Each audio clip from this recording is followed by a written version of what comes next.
তারাবির সালাতের রাকাত বিতর্ক এড়িয়ে চলুন। রাকাত নিয়ে বিতর্ক করবেন না। 8 রাকাত 20 রাকাত নিয়ে যে মারামারি এই দেশে, এটা শয়তানের ফন্দি। চিল্লায় বলেন, এটা কার ফন্দি? আমরা 20 রাকাত পড়ি, আপনারা হয়তো 8 রাকাত পড়েন, কোনো অসুবিধা নাই। আমরা যারা 20 রাকাত আমরা পড়তেছি, আমরা 20 রাকাতের কথাই বলি, 20 রাকাত আমরা পড়বো আজীবন। সৌদি আরবে মক্কা মদিনায় 20 রাকাত পড়ে, কোনো অসুবিধা নাই। অন্যান্য মসজিদগুলো 8 রাকাত পড়ে, এই নিয়ে এদের মধ্যে মারামারি আছে? হ্যাঁ, আর এই জন্য রাকাত বিতর্ক এড়িয়ে চলবেন। প্রিয় ভাইয়েরা, আপনার আমল আল্লাহর কাছে কবুল হবে সংখ্যার বিচারে না উত্তমতার বিচারে? বলেন তো, সংখ্যার বিচারে না উত্তমতার বিচারে? উত্তমতার বিচারে। কত চমৎকার ভাবে আপনি আল্লাহর সামনে দাঁড়াতে পারছেন এটা বিবেচ্য। রুকু সেজদাগুলো সুন্দরভাবে করবেন। রুকু থেকে সোজা হয়ে দাঁড়ানো ওয়াজিব, 2 সেজদার মাঝখানে সোজা হয়ে বসা ওয়াজিব। এই তা'দিলুল আরকান বাদ দিলে হানাফি মাযহাব মতে সৌ সেজদা দিতে হবে, অন্য মাযহাব মতে নামাজই হবে না, আপনি নামাজই হবে না।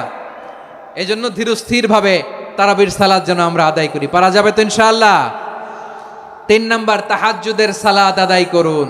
বছরের অন্য সময় উঠতে পারি না, অনেকে বলে হুজুর উঠতে পারি না, কিন্তু রমাদানে সাহারি খাওয়ার জন্য তো উঠাই লাগে। কি বলেন, সাহারি খান আপনারা? হ্যাঁ, খান না? খান কে কে দেখি তো? মাশাআল্লাহ মাশাআল্লাহ। এই সুন্নত পালনের জন্য 1 নাম্বার। মাশাআল্লাহ, ঠিক আছে, পালন করবেন। আল্লাহর হাবিব বলেন, তাসাহারু ফা ইন্না ফিস সাহুরি বারাকা, তোমরা সাহারি খেও, কেননা সাহারির ভেতরে বরকত ঢুকায় দিয়েছে কে? একটা খেজুর, 1 গ্লাস পানি খেলেও সারা দিন আপনাকে তরতাজা রাখে কে? তো সাহারির জন্য যেহেতু উঠতেই হয়, সাহারি খাওয়ার আগে বা পরে 2 রাকাত 4 রাকাত তাহাজ্জুদ পড়া যাবে না? রব্বুল আলামিন বলেন, ওয়ামিনাল লাইলি ফাতাহাজ্জাদ বিহি নাফিলাতান লাকা আসা আইয়াবআসাকা রাব্বুকা মাকামান মাহমুদা। ও নবী, রাতের কিছু অংশ সময় তাহাজ্জুদের সালাত আপনি আদায় করবেন, কারণ এই তাহাজ্জুদ হলো আপনার জন্য নাফিলাতাল লাক, অতিরিক্ত ফরজ। আপনাকে মাকামে মাহমুদে অধিষ্ঠিত করবে কে?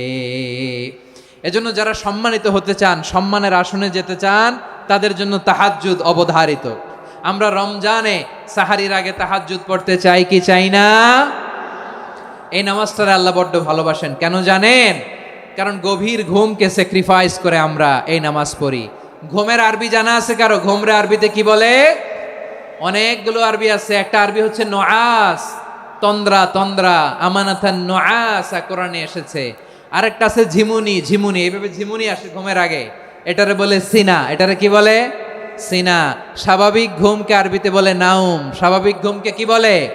এই সিনা আর নাউমকে আল্লাহ এক আয়াতে এনেছেন, লা তাখুযুহু সিনাতু ওয়ালা নাউম। আল্লাহর তন্দ্রা নাই, ঘুম নাই, ঘুমের আগে যে তন্দ্রা আছে ওইটাও নাই। তাহলে নুআস, সিনা, নাউম পেলাম। আরেকটা ঘুমের আরবি হচ্ছে হুজুদ। চাঁপাইনবাবগঞ্জ আওয়াজ করে বলেন, আরেকটা ঘুমের আরবি কি?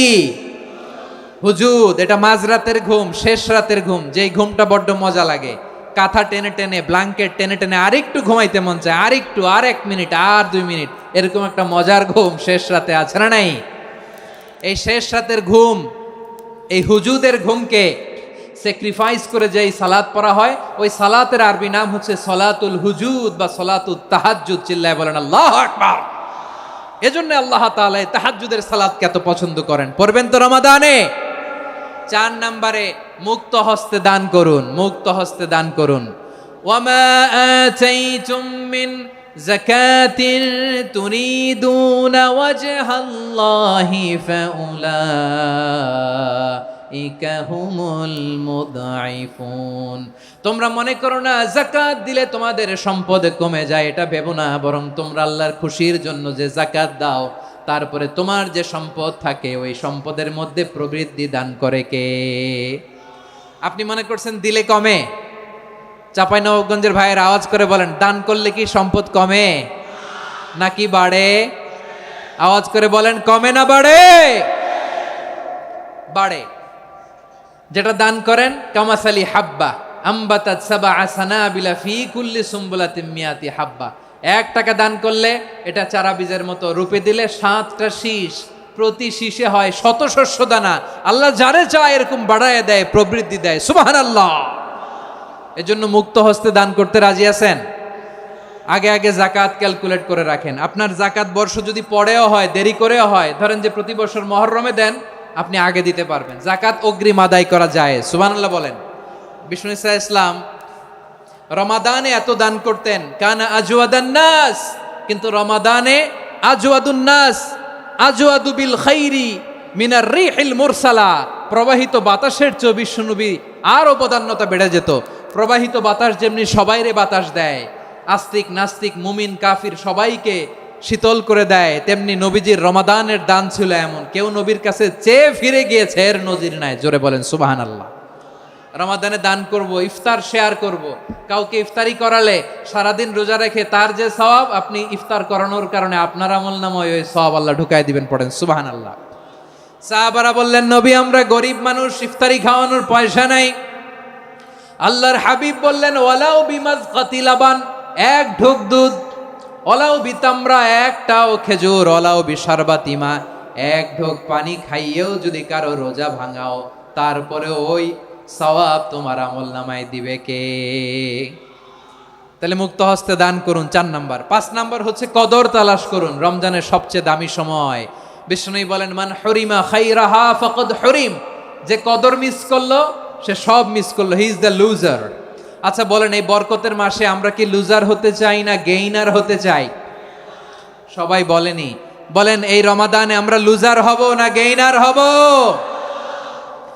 ইন্না আনজালনাহু ফি লাইলাতিল কদরি ওয়া মা আদরাকা মা লাইলাতুল কদর, লাইলাতুল কদরি খায়রুম মিন আলফি শাহর। পড়েন আল্লাহু আকবার। লাইলাতুল কদরি খায়রুম মিন আলফি শাহর, 1000 মাসের চেয়েও সেরা। 1000 মাসে হয় 83 বছর 4 মাস। 83 বছর 4 মাস টানা ইবাদত করলে যেই সওয়াব, কদরের রাতে ইবাদত করলে অতটুকু সওয়াব আপনি পাবেন, আল্লাহ সেটা বলে নাই। আল্লাহ বলে তার চাইতে বেশি সওয়াব দিয়ে আপনার আমলনামা ভরে দিবে কে? কদর যেন মিস না হয়। 21, 23, 25, 27, 29 নাকি খালি 27? আপনারা কি খালি 27? দশকের বেজর রাতগুলোকে কদর হিসেবে তালাশ করো। আল্লাহর হাবিব সাল্লাল্লাহু আলাইহি ওয়াসাল্লাম শেষ 10 দিন টানা ইবাদত করতেন। টানা ইবাদত। ইদা জাআল আশরু আহিয়াল লাইলা আইকাযা আহলা ওয়া জাদ্দা ওয়া শাদ্দাল মিজার। সারা রাত জেগে ইবাদতের নজির নবীজির নাই, শুধু রমজানের শেষ দশক ছাড়া। সুবহানাল্লাহ বলেন। নিজেও ঘুমাতেন না। ফাতেমা রাদিয়াল্লাহু তাআলা আনহু, আলী রাদিয়াল্লাহু তাআলা আনহু কাউকে ঘুমাতে দিতেন না, সবাইকে জাগিয়ে তুলতেন। আমরা সারা রাত জেগে ইবাদত করব। রাজি আছেন তো? কদর যেন আমাদের মিস না হয়। আজকে থেকেই ক্যালেন্ডারে মার্ক করে রাখেন। সব কাজ পেছনে ফেলে, সব ব্যস্ততাকে পেছনে ফেলে ইবাদতের জন্য আমরা প্রস্তুত থাকবো কদরের রাতে। কোনোভাবে কদর যেন আমাদের মিস না হয়, ইনশাআল্লাহ। বলেন তো সবাই? 6 নম্বরে পারলে ইতিকাফ করবেন। আল্লাহর হাবিব সাল্লাল্লাহু আলাইহি ওয়াসাল্লাম প্রতি বছর 10 দিন ইতিকাফ করতেন। যে বছর ইন্তেকাল করবেন সে বছর 20 দিন ইতিকাফ করেছেন। আপনি বলবেন, হুজুর ইতিকাফ না করলে সমস্যা কি? আমার নবী একটা ইবাদত সারা জীবনেও ছাড়ে নাই, আর আপনি জীবনে একবারও করেন নাই। এবার হিসাব আপনার কাছে, হিসাব আপনার কাছে। না পারলে অন্তত রাত্রি বেলাগুলো মসজিদে কাটাবেন। পারবেন তো ইনশাআল্লাহ? সব শেষে শিশু এবং নারীদের ব্যাপারে বিশেষ খেয়াল রাখবেন। শিশুদের রমাদানের ব্যাপারে উৎসাহ দেন, তাদের প্রস্তুতি নেওয়ান, তাদেরকে রোজা রাখতে দিবেন। আমার ভাইয়েরা এবং বোনেরা, পর্দার আড়ালে মায়েদেরকে বলবো, চাপাই নবাবগঞ্জের মায়েরা, 1 দিন 2 দিন না খেয়ে থাকলে আপনার ছেলে মেয়ে মারা যাবে না। ঠিক কিনা বলেন? ওদেরকে উৎসাহিত করেন। ওদের ছোট্ট যারা রাখতে দেন, বলেন যে বাবা সকাল থেকে দুপুর পর্যন্ত না খেয়ে থাকলে তোমার অর্ধেক রোজা। এরকম 2 দিন অর্ধেক মিলে তোমার 1 রোজা। এরকম আমি কত রোজা রাখছি ছোটবেলায়, কোনো হিসাবই নাই। আমার দাদি বলতো সকাল থেকে না খেয়ে দুপুর 12টা পর্যন্ত রাখলে নাকি অর্ধেক হয়, এরপরের দিন অর্ধেক, 2 অর্ধেক মিলে 1 রোজা। এটা তো আসলে রোজা হয় না, কিন্তু তাকে উৎসাহ দেয়া। ইফতার প্রোগ্রামগুলোতে নিবেন আমাদের বাচ্চাদেরকে। দেখবেন যে ওর ক্ষুধা লাগতেছে, খায় না, কারণ কেউ খায় না। একজন আজান দিচ্ছে, সবাই খেজুর নিয়ে ইফতার করতেছে। এই দৃশ্য, এই ট্র্যাডিশন, এই ইবাদত, এই তারবিয়া ওর আগামীর জীবনটাকে সুন্দর করবে। চিল্লায় বলেন ঠিক কিনা?